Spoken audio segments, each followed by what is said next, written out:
So then it was on to the provincial government. I was fortunate to be chosen, and ultimately that was in part an interesting learning experience because you don't go to school to become an MLA.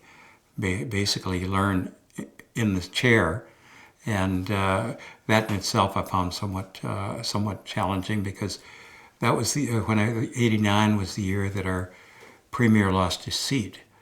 So we really didn't get started until June. The election had been March. There was a period of really where there was very little decision making.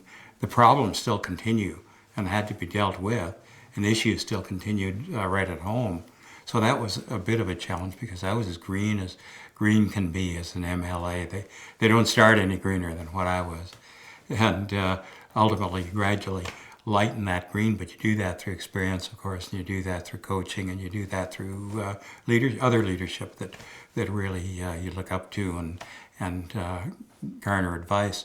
We didn't have the cabinet in place. We were operating without a cabinet, without a premier, without anything for that period of time. Fortunately, that was all resolved and everything worked out well. But that again was where I started. I was fortunate that within a year, I was appointed chair of the Social Services Review Committee, which was a true learning experience as well. '93, Premier Klein had the confidence in me to appoint me to the Ministry of Agriculture, which I truly appreciated because it was one that I had a lot of experience, had a lot of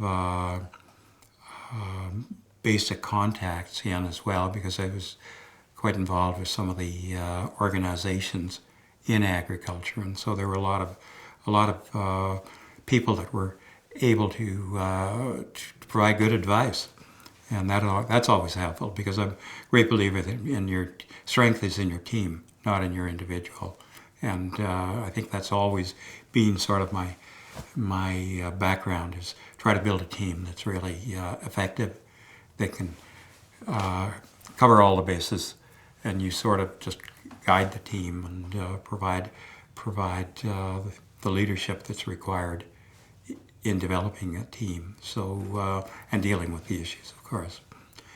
Then had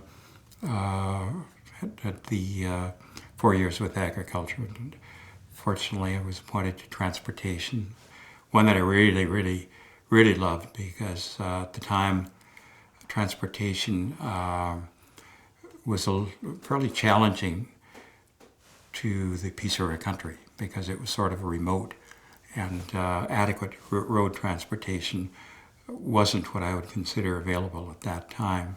It was at that time that we were able to move forward and develop the 4-laning from border to border, from the American border to the British Columbia border, which has become very timely for the development of northern Alberta.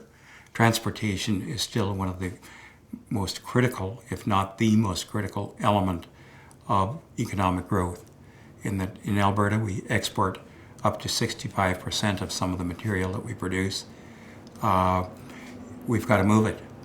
And the only way we can move it is to adequately move it is through proper transportation services.